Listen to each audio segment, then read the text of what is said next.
Hello mga Mars! For today's video nga pala, magpapalamig muna kami. Pupunta muna nga pala kami ng Baguio. Charot! Ngayon lang ulit kami na kumpleto na magkakasamang gagala kasi may mga sari-sarili ng ganap ang mga bagets.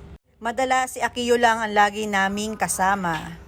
Sa Genting Highlands nga pala kami pupunta mga Mars, para siyang Baguio ng Pinas. 30 to 45 minutes nga pala ang biyahe papunta sa Genting Highlands. Depende kung walang traffic. Ayan, malapit na kami.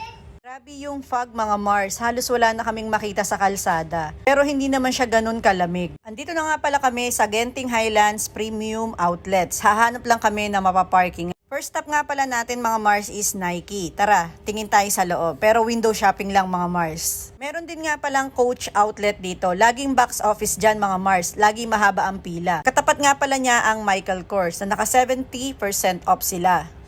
Ang Lacoste naman ay naka 15 to 30% off sila.